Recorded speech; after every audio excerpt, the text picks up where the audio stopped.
요한 18장 1절부터 11절의 말씀까지 기도하겠습니다. 예수께서 이 말씀을 하시고 제자들과 함께 기드론 시내 건너편으로 나가시니 그곳에 동산이 있는데 제자들과 함께 들어가시니라. 그곳은 가끔 예수께서 제자들과 모이시는 곳이므로 예수를 하는 유다도 그곳을 알더라. 유다가 그 군대와 대제사장들과 바리새인들에게 얻은 아랫사람들을 데리고 등과 횃불과 무기를 가지고 그리로 오는지라. 예수께서 그 당할 일을 다 아시고 나아가 이르시되 너희가 누구를 찾느냐. 대답하되 나사렛 예수라 하거늘 이르시되 내가 그니라 하시니라. 그를 파는 자도 그들과 함께 섰더라. 예수께서 그들에게 내가 그니라 하실 때에 그들이 물러서 땅에 엎드러지는지라. 이에 다시 누구를 찾느냐고 물으신대 그들이 말하되 나사렛 예수라 하거늘. 예수께서 대답하시되 너희에게 내가 그니라 하였으니 나를 찾거든 이 사람들이 가는 것은 용납하라 하시니. 이는 아버지께서 내게 주신 자 중에 하나도 잃지 아니하였사옵나이다 하신 말씀을 응하게 하려 함일러라. 이에 시몬 베드로가 칼을 가졌는데 그것을 빼어 대제사장의 종을 쳐서 오른편 귀를 베어버리니 그 종의 이름은 말고라. 같이 예수께서 베드로더러 이르시되 칼을 꿀집에 꽂으라. 아버지께서 주신 이는 내가 오시지 아니하겠느냐 하시니라. 아멘. 예수님이 이제 체포되시는 과정을 이제 말씀해 주셨고, 역시 예수님이 제자들 중에서 가룟 유다에게 팔려서 체포되는 과정을 그대로 그려놨어요. 그게 지금 유다도 예수님이 함께 가시는 그 기드론 건너편으로 가는 그 동산을 알고 있었다는 거죠. 근데 여기는 이제 그 동산이라는 말만 쓰지, 겟세마네 동산이라는 말을 쓰지를 않잖아요. 기드론 건너편에 있는 거죠. 근데 기드론 건너편에 있는 동산이라고만 얘기해놨어. 그냥 겟세마네 동산이라는 말을 쓰지를 않는단 말이에요. 그곳을 유다도 알더라 그랬어요. 그러면 예수님과 함께 그곳에 가서 무슨 일을 했는지 모르지만 정확하게는 성경에 기록된 게 거의 없지만 유다가 알 정도로 쟤를 데리고 갔다는 얘기잖아요. 한두 번 가도 알 수는 있죠. 한두 번 가도 알 수는 있는데 그러면은 예수님과 함께 기도를 하거나 그러면서 했는지 아니면 어떤 일을 했는지를 알지 못하지만 유다는 예수님이 그곳에 계실 것을 이미 다 짐작을 하고 있던 거예요. 이 말씀을 하시고 제자들과 함께 기드론 건너편 시내 건너편 기드론 시내 건너편으로 나가시니 그랬잖아요. 그러니까 지금 예수님은 이 말씀하신 후에 움직인 걸 봤다는 거죠. 제자들도 알고 같이 갔는데 그 중에 유다가 빠진 거죠. 근데 여기서는 예수님께서 그 제자들과 함께 가끔 보이시는 곳이었다. 그렇게 써 있습니다. 오픈된 장소는 아닌 것 같고 가끔씩 거기를 건너갔던 그런 곳이죠. 라고 볼 수 있습니다. 예수를 파는 유다도 거기를 알고 있었던 거예요. 이게 참 두려운 것입니다. 알지 못할 사람이 알게 되면 그 안 것 때문에 악한 일을 행한다는 거죠. 가령 그걸 몰랐으면 또 어디 헤매고 있어 다닐지도 모르잖아요. 잘 못 찾고 다닐지도 알고 있었다는 거예요. 범죄 현장에 있는 사람, 범죄를 하는 사람이 그 현장을 알고 있었다는 거죠. 그것이 이제 두려운 거죠. 죄를 범하는 사람들 다 그렇습니다. 죄 중에서도 알고 범하는 죄가 있고 모르고 범하는 죄가 있어요.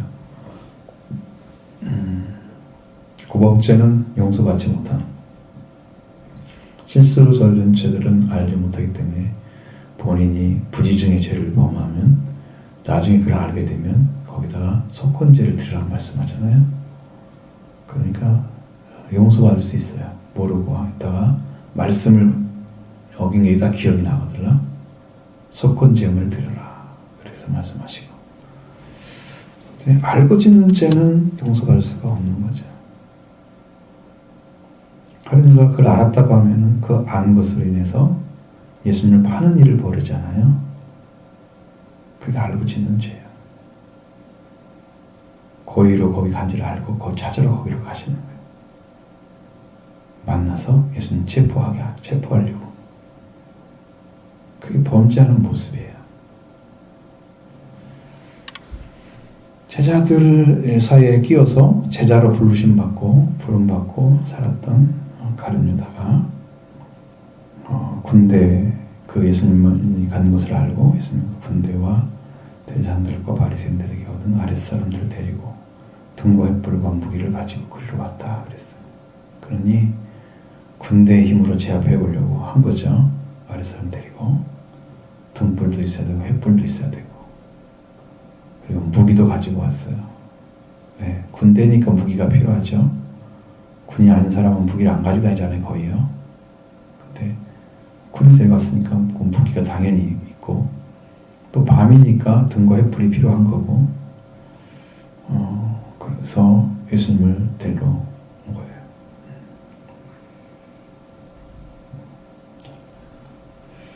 예수님이 그런 일을 당하실 것을 이미 아셨기 때문에 그 당할 일을 아시고 가서 내가 누구를 찾느냐라고 물으셨습니다.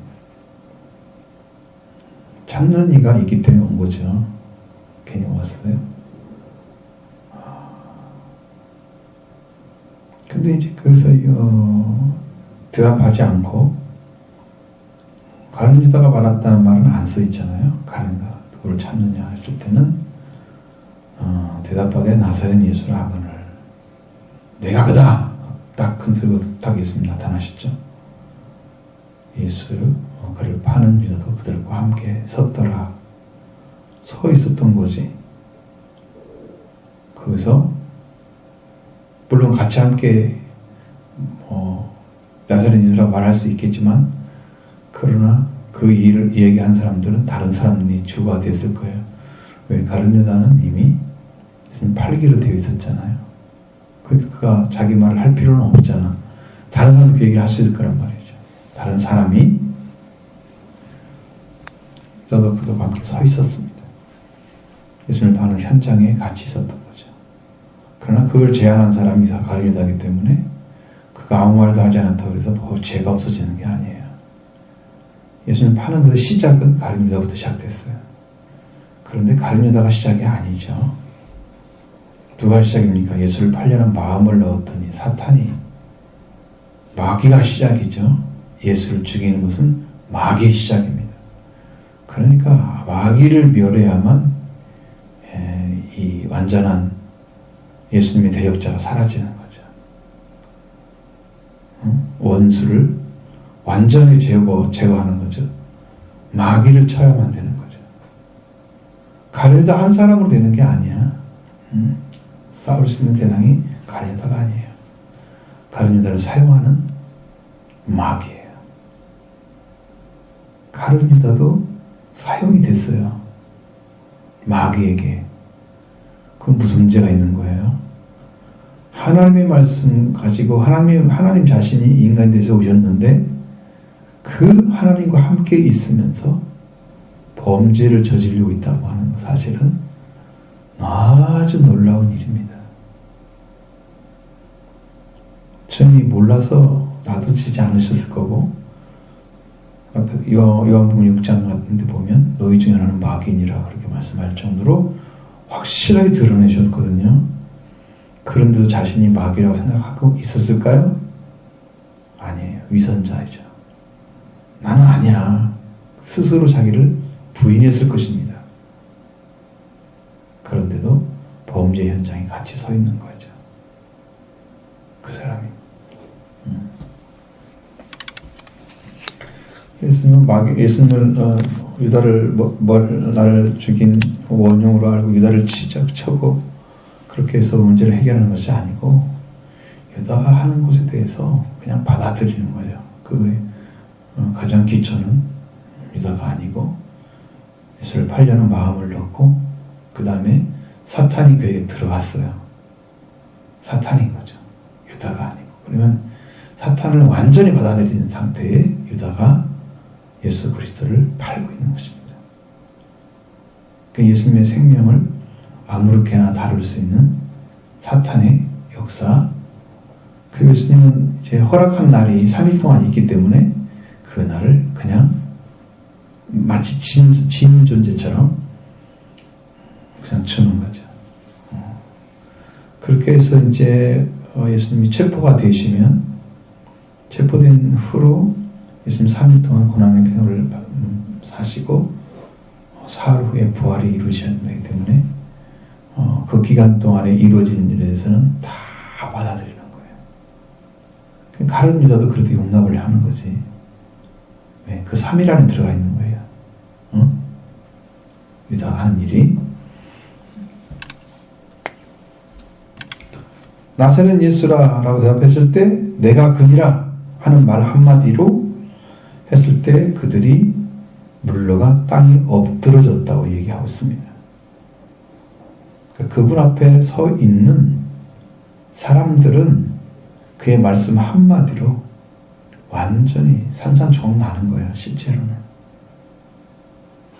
말 한마디로 인해서 그들은 그 자리에서 죽을 수도 있습니다. 하나님을 건드리고 있는 거잖아요, 지금요. 인간의 모습이 있을 때 다 감춰진 거죠. 그래서 자기를 인자라고 하시는. 그게 그 아버지, 하나님과 동등된 위치해가지고 하나님을 지금 인간이 건드리고 있는 거잖아요. 근데 내가 그니라 그 말 한마디 앞에 그들이 물러가 땅에 엎드러졌다고 했어요. 얼마나 강력한 말인지 알겠죠? 그들의 두려움이 있었을 것입니다. 내가 그달 한 말이 그렇게 강력한 능력인 거예요. 그 예수님이 하나님께서 보내신 바로 그였거든요. 근데 그 하나님께 보내신 그래서 그가 너희는 나를 누구라 하느냐고 이렇게 제자들에게 물어봤을 때 하나님의 아들이라고 말하겠잖아요. 그리스도시고. 바로 그분이에요. 그 현장에 가룟유다도 같이 있었거든요. 근데 그 하나님의 아들이고 하나님 그리스도가 가신 그걸 알고 있는 가룟유다도 예수님 팔로 온 거예요. 그는 뭘 얘기하고 있는 거예요? 그는 하나님의 아들도 예수 그리스도도 믿지 않는 오로지 사탄에 쓰임받고 있는 존재임을 성경이 드러내고 있잖아요. 사탄에 쓰임받는 사람은 예수님 옆에 있어도 버림받습니다. 그게 무서운 것이죠. 여러분, 거룩하다 이게 이런 삶을 사는 사람이 옆에 있다서 구원이 이루어지는 게 아니에요. 문제는 이런 거죠. 예수님 옆에 있어서 가룟유다가 회개할 수 있는 길은 뭐냐? 그분이 하나님의 아들이고 누군가를 알아야 되죠. 하나님의 아들이라는 사실을. 하나님 자신이 인간의 몸을 입고 왔다는 사실을 알아야 되죠. 그러니까 그분의 정체를 알지 못하는 그는 자기의 정체도 알지 못했다는 거예요. 여러분 예수님을 알지 못하면 여러분이 누군지 모릅니다. 무슨 말인지 모르겠어요? 예수님이 구원자이시면 나는 죄인인 거죠. 그걸 몰라요. 그러니까 그 요청을 하지 않는 거예요. 그분 누군가를 정확하게 모르고 있기 때문에 정확하게 그대로 못하고 요구를 하지 못하는 거예요. 이게 무지라는 것은요. 이것은 영적 무지라는 것은 이 어떤 방법으로도 그것은 하나님이 용납하는 건 아니야. 무지하다 그래서. 자, 예수님이 누군지 몰라. 무지하죠, 영적으로. 하나님 누군지 몰라. 창조주는 그거 몰라요. 성경은 뭘로 알 수 있다고 먼저 말씀하고 있습니까? 믿음으로. 그가 계신 것도 안다고 그랬죠. 믿음으로 천지가 창조된 것도 안다 그랬죠. 그러니까 그걸 받아 그분이 누군가를 알고 그분이 나와 관계 맺어져서 그분의 정체성을 알아야 내가 그걸 믿는 거예요. 이게 누구를 아느냐가 중요한 거잖아요. 근데 그걸 알고도 들었음에도 불구하고 아버지가 말씀하셨다. 이건 너희를 가르치는 것은 혈육이 아니다.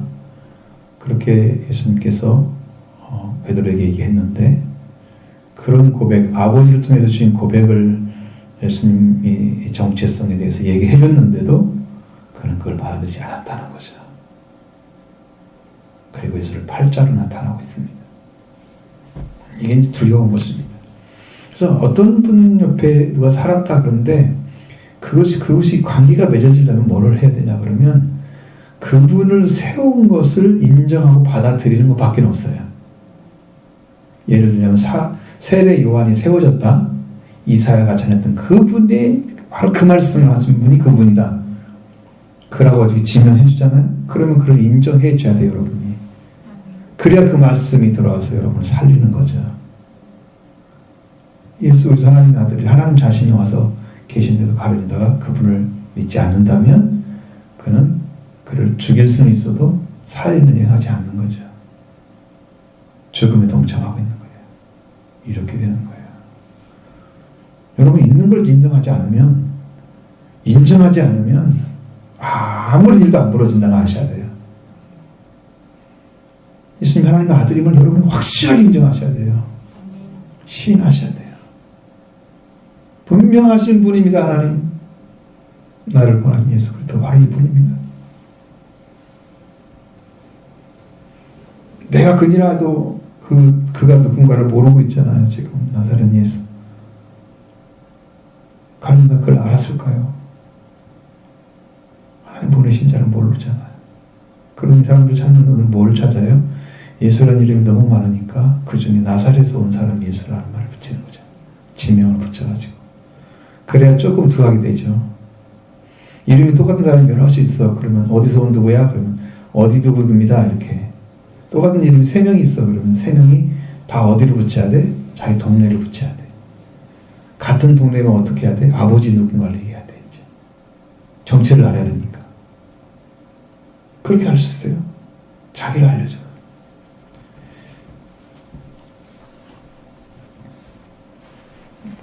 유다도 그와 함께 있었는데 자, 예수를 잡으러 왔습니다.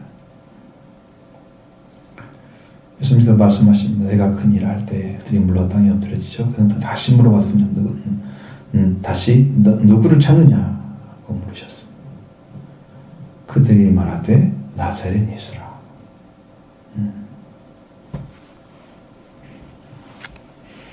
자, 예수님은 이제 자신이 아버지께 갈 때가 된 것도 아시고 그 다음에 어떻게 될 일도 아셨어요. 이미. 자, 4절에 보면 예수께서 그 당할 일을 아시고 그렇죠? 예수님이 지금 아셨어요. 어떻게 와서 사람들이 지금 꼭 무슨 강도를 잡는 것처럼 아주 불안당 아주 악질적인 그런 도둑처럼 그런 강도 뭐 이런 사람 잡는 것처럼 군대를 데리고 횃불 들고 무기도 가지고 왔잖아요. 그러니까 예수님이 아주 나쁜 사람으로 취급받고 있는 사람들한테는 그래서 누구를 찾느냐 물어보시고 그 다음에 예수님 너에게 내가 그니라 했으니 나를 찾거든 이 사람들은 가는 것을 용납하라. 제자라고 말을 하지 않았죠. 왜?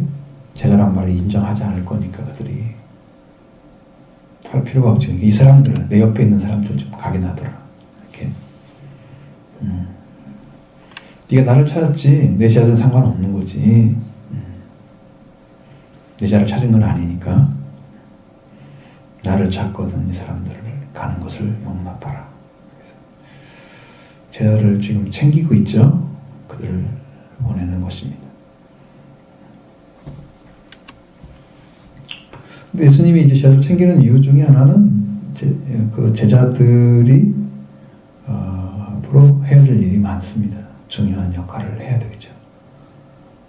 하나님께 부름받았으니 그 부름받은 자로서 또 인류를 구원하시는 그 예수님이 십자가 부활을 완성하신 다음에 이루어진 그 복음을 성령을 통해서 받아서 증거해야 될 대상이 그분들이죠.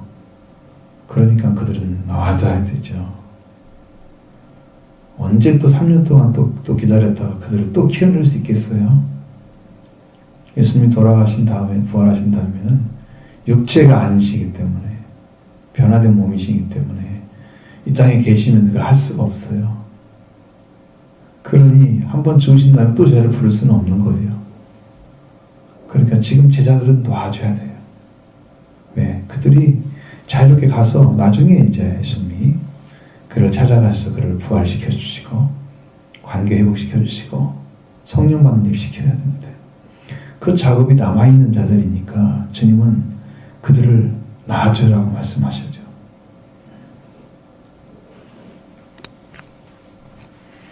더 중요한 얘기를 했습니다.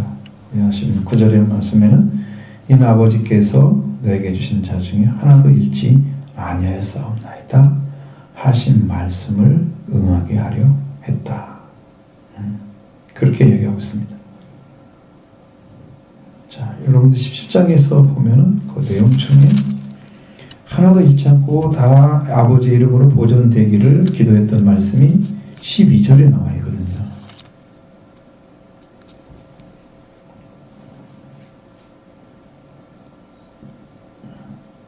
예수님은 내가 그들과 함께 있을 때에 내게 주신 아버지의 이름으로 그들을 보존하고 지켰나이다. 아버지 이름의 권세를 사용했다는 거죠.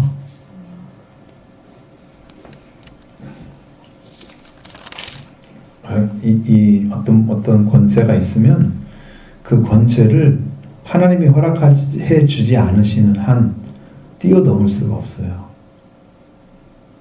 그래서 그 권세를 가진 자를 건들 수가 없어요. 예수님도 함부로 사람들이 건들 수가 없는 분이세요. 손댈 수가 없는 거예요. 생명을 해할 수가 없어요. 하나님이 허락해 주시면 그게 가능해져요. 하나님 허락하지 않으면 안 됩니다. 그래서 아버지의 이름으로 내가 그들을 보존했습니다. 내게 주신 자들 하나도 안 잊어버리고 그 말씀을 응하게 하려고 했다.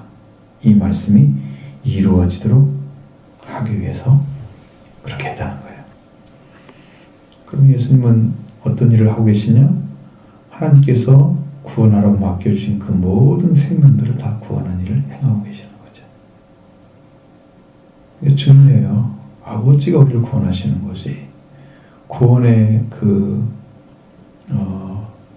실제적인 구원의 역사는 예수님이 십자가 부활을 통해서 이루시지만 그 구원의 시작은 아버지께 있다는 거 아시죠? 아버지께서 주신 자야. 아버지께서 주신 자라고 말하고 있잖아요. 하나도 안 잊어버리게 하고 잃어버린다는 생명을 잃는다는 뜻이니까 생명을 잃지 않게 하기 위해서 지금 예수님께서 너희가 나를 찾거든 이 사람들은 가는 걸 용납하라고 말하는 거죠. 안 잊어버리기 위해서. 예수님 말이 하나도 안 먹힐 리가 없잖아요. 그렇게 하셔서 그 말씀을 응하게 하려 하십니다. 이 말씀이 이루어지게 하려고 한 거죠. 그렇게 하셨습니다. 그 다음에 베드로가 칼을 가졌습니다. 그것을 베어 대제사장은 정오 귀를 쳐서 오른쪽 귀를 베어버렸다. 굉장히 이제 급한 성격이죠. 그 전에 다른 성경에 보면은 너희가 나를 다른 사람들이 강도와 같이 여겼다 그러니까 너희들도 칼을 준비하라고 말씀하시잖아요. 칼이 두 자루가 있으면 족하다 그러시잖아요. 꼭 강도 집잡처럼 보이게 해서 불법자들처럼 보이게 해서 그 말씀을 응하게 하려고 그때 이제 칼 가졌던 칼을 베드로가 사용한 거죠.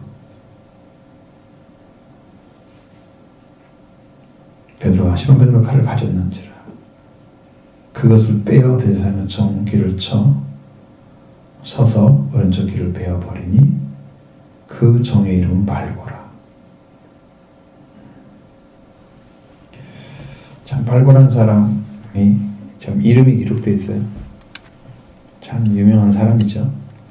성경에 기록된 정도로.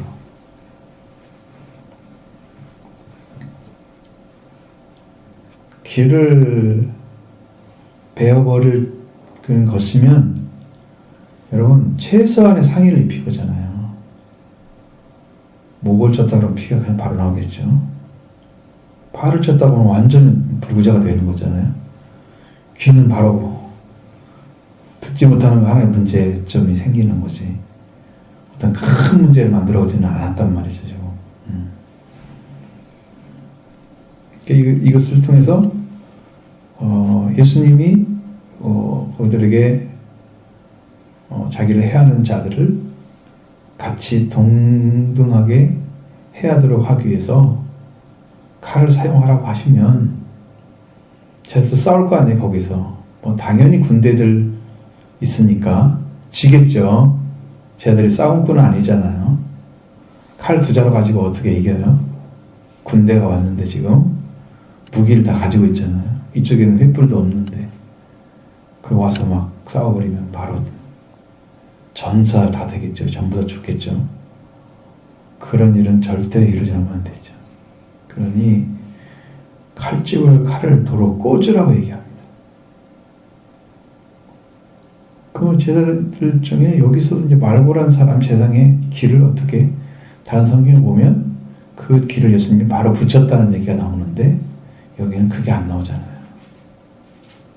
그런 성경을 다 찾아봐야만이 그래야 완성된 하나의 팩트가 선명하게 보인단 말이죠. 칼을 가진 자는 칼로 망하리라. 그러면 칼을 돌로 꽂으라 그렇게 말씀하신 이 말씀과 전혀 다른 얘기잖아요. 이것은 그런 얘기도 하셨을 이런 얘기도 하셨을 거란 얘기죠. 지금 성경은 한 가지를 가지고 여러 가지를 해석을 하는 거죠. 칼을 칼집에 꽂으라. 칼을 주신 목적은 불법자의 동료가 되었나이다 하는 이루려 하심이라 그랬으면 불법자의 동료는 이미 칼을 가졌기 때문에 된 거잖아요. 주머니 있는 사람 주머니도 가져도 괜찮아. 다 이제 다 풀어준 거야. 예전에는 그거 가지지 말라고 그랬잖아요. 돈 주머니 그러니까 가지고 다니까 아무것도 없었어요. 신발 하나면 족하고 방도 안 가지고 아무것도 가지지 말라고 그랬단 말이에요. 이제는 다 가져라. 그럼 옷을 덕질한 것처럼 막 목 짊어지고 다니고 그럴 거 아니에요. 그런 모습을 보여주고 있는데 예수님은 그것은 거기 나온 성경은 거기서 하신 말씀이 따로 있고 여기는 칼의 칼집을 왜 칼을 꽂으라는 말씀은 여러분 이 칼 자체가 무엇을 위해서 존재하는 거예요? 이거는 먹기 위해서 음식 자르는 칼이 아니잖아요. 그럼 뭘 위해서 배는 거예요? 지금 나를 해하는 자들을 막아내거나 저걸 이기기 위해서 지금 가지고 필요한 거잖아요. 그럼 칼집에 칼이 꽂아져 있으면 얘는 할 일이 없는 거잖아요. 칼이 할 일이 없는 거야. 그러면 칼을 갖다가 쓰지 않으려면은 칼을 가질 필요는 없는 거야, 사실. 불법자의 동료의 모습만 보여준 거지. 예수님 그들과 싸우라고 보신 건 아니거든요. 그러니까 그 모습은 예수님이 그 모습만 보여주고 불법자 동료만 보여주고 나머지는 싸우는 게 목적이 아니야. 왜? 예수님이 최고 나쁜 사람이야. 왜 그렇게 되냐? 결국은 이거죠. 주님이 그들이 데리고 가서 체포해서 법정에 서는 것처럼 마치 가야바 법정에 들어가고 대제사장들이 그거 하니까 그 다음에 빌라도한테는 사형권을 사용하려고 데려간 거고 그러다 보니까 예수님은 뭐 하는데 필요하냐면 사형을 시키는 데 필요한 거예요. 불법자의 동료니까 이 사람은 나쁜 사람이야 라고 해서 사형이 될 수 있는 어떤 조건이 만들어지잖아요. 근데 그 전에 단 한 번이라도 칼 가지고 싸워서 무슨 일 불미스러운 일이 생긴 것은 한 번도 없잖아요. 그러니까 그런 사람이 아니잖아요. 그런 분이 아니잖아. 모습만 보여준 거죠. 그리고 칼은 칼집에 도로 꽂아서 싸움하는 것이 아니고 예수님이 자신에게 맞아야 할 잔을 그대로 받아들이시는 거예요. 내가 아버지께서 주신 잔을 내가 마시지 아니하겠느냐? 이렇게 물어보는 거죠. 최종 목적은 아버지가 주신 일을 이루고 그리고 완전하게 부활이 되셔서 예수님이 인류를 구원하는 새 생명을 저는 부활의 권세를 가지고 다시 태어나는 거예요. 사람의 생명이요 다 죽었어요. 다시 사는 권세는 이 땅에 존재하지 않았어요. 예수님 살아나기 전까지는 없었어요. 부활이란 말은. 부활이 없었어요. 다시 산다는 건 상상할 수 없는 일이에요. 그리고 죄인이 다시 산다고 하는 것도 상상할 수 없는 일이에요. 죄를 용서받는 것도 한 번도 한 적이 없기 때문에 구원의 창시자라고 말씀하시는 죄사함을 주시는 것조차도 한 번도 없던 일을 하나님께서 예수님 통해서 이루신 거예요. 그럼 예수님이 아버지 주신 마시기 전 잔은 뭐예요? 이게 죽음의 잔이잖아요. 거기는 항상 의미가 붙어요. 잔을 마시는 아버지 잔이다 그러면 아버지가 자기에게 어떠한 일을 하도록 하기 위해서 주시는 것을 말하는 거예요. 그 잔이라는 의미가 구약으로 사용될 때는 그러면 여기다가 이제 다른 뭘 붙이겠어요? 죽음의 쓴 잔이라고 쓰겠죠. 예수님은 아버지가 주신 잔은 죽는 잔이었어요. 죽는 잔이었어요. 그런데 예수님은 아버지의 말씀을 순종하는 거죠. 여러분이 가장 큰 순종이 뭐라고 생각하세요?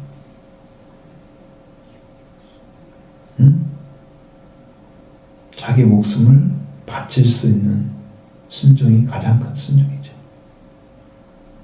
그 외에 더 있어요? 없죠. 그보다 큰 순종은 없죠. 그러니까 예수님이 한 순종은 아버지가 한 순종은 완전한 순종이에요. 더 이상 할 수 있는 순종이 아니에요. 그래서 예수님이 성경에 말씀하시는 것은 아버지께 사람이 되시고 종의 형체를 가진 분으로서 나타나죠. 종이 되신 종의 형체를 가지고 사람이 되시고 죽기까지 복종하셨으니 그것이 이제 최후의 아버지 뜻을 이루는 데 필요한 거예요. 그래서 아버지가 주신 잔이에요, 이것은. 그러니까 그걸 다 마신 거예요. 그냥 받아들이신 거예요. 마신다 그러잖아요. 잔을. 죽음의 쓴 잔이에요. 거기는 뭐가 담겨있는지 모르죠. 사약이 담겨 있겠죠. 의미적으로 볼 때는 죽음이 담겨져 있는 거죠. 잔을 때는. 그래서 예수님은 그걸 받아들이시는 거예요. 그래서 인류 구원이 이루어졌어요. 보세요. 하나님 안에는 모든 게 살아있다고 그랬죠? 하나님께는 모든 게 살아있다고 말씀하십니다. 자, 그럼 예수님이 이 땅에 오셔서 맨 처음에 했던 일은 세례 요한에게 세례를 받는 거였어요. 다른 모습은 나타나지가 않아, 거의. 누가복음에 나타나는 것은 예수님 어렸던 시절의 모습만 나타나죠. 그 중간치가 없어요. 12살 이후에는 없단 말이죠. 그리고 처음 나타나가지고 요한에게 가서 세례를 받는 거예요. 근데 아버지는 그 세례를 받은 예수님 그 아들 뭐라고 그래요? 이는 내 사랑하는 아들이요 내 기뻐하는 자라고. 하나님이 기뻐하신 일을 했다는 거야. 근데 세상에 하나님 자신이 인간을 되셨다고 해서 죄를 범한 사람처럼 회개를 해야 될 것이 세례잖아요. 요한은 세례. 회개를 하고 있는 거예요. 그 회개하고 있는 그 예수님 때문에 아버지가 기뻐하신 거예요. 내 사랑하는 자라고 말하는 거예요. 예수님은 죄인이 아니기 때문에 회개할 필요가 없으신 거예요. 세례받을 필요가 없는 거죠.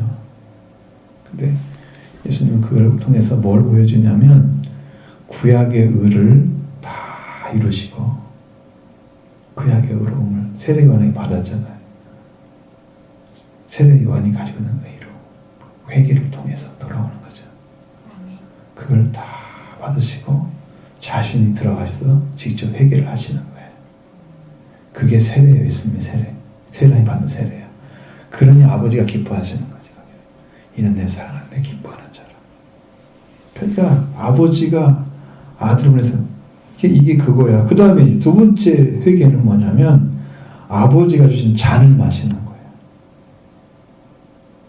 예수님은 죽어야 할 존재가 아니야.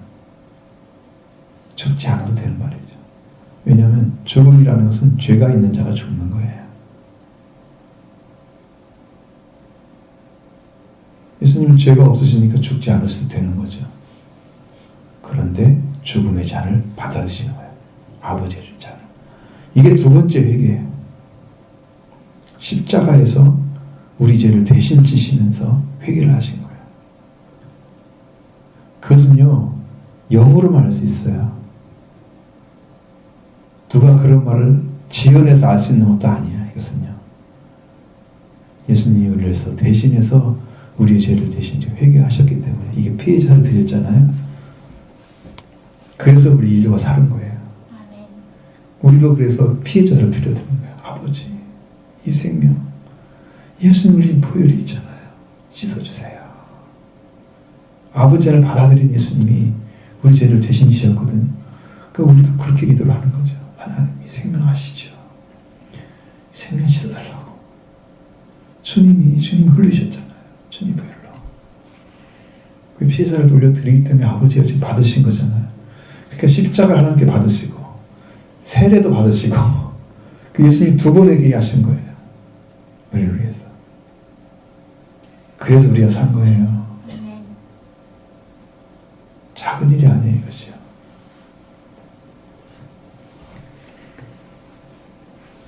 최소한 예수님께 있었던 칼집이 있어야 됩니다. 사용하는 칼이 돼서는 안 됩니다.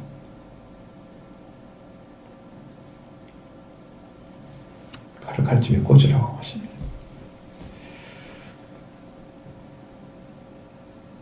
그러니까 예수 그리스도는 목숨으로서 자기의 생명이 하나님께 드려지고 목숨을 드림으로써 우리가 죽은 인류의 생명이 생명을 살리는 부활을 이루신 거예요.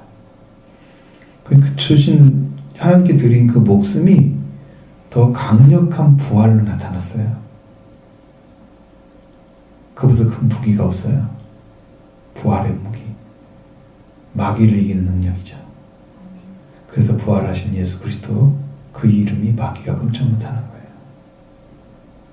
강력한 이름을 가지신 거죠. 그 이름으로 승리합니다. 마귀도 이깁니다. 죄도 이깁니다. 그러니까 여러분 예수 그리스도를 믿는 믿음이 세상을 이깁니다. 그분이 이긴 것을 다 가지고 있어요. 그 이름 안에.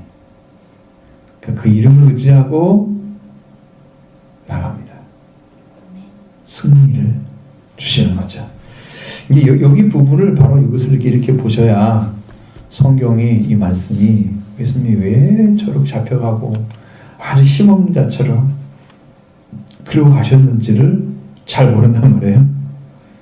아니 그 전에 뭐 귀신도 차내고 병도 고치고 엄청 무리도 거르시고 죽은 자를 살려내고 이런 능력을 행하시던 분이 왜 이렇게 힘없이 돌아가시는 거야 도대체. 아무 일도 안 하시고 그 이해를 못 하잖아요. 근데 아버지께 자신을 드린 걸 보면은 그걸로 다 이해가 됩니다. 오늘 여러분들이 이 말씀을 통해서 이 구원의 길을 완전히 걸어가셔야 되기 때문에 예수님이 행하신 일, 자기는 죽어도 제자들은 잃지 않고 아버지께 내게 주신 자도 자 중에 하나도 잃지 아니하사옵을 나이다 한 말을 하신 말씀을 응하게 하신, 자기는 죽어도 제 아들은 보호해주는 그 말씀, 그러한 예수님의 영적인 위치를 우리가 보여줬어요. 우리에게. 그러니까 여러분이 이렇게 예수님께 가시면 여러분의 생명을 지켜줄 거예요. 불쌍히 계시고 긍휼히 여겨주실 거예요. 하나님은 그런 분이십니다. 그렇게 믿음으로 가지시고 이제 승리의 길 걸으시길 바랍니다.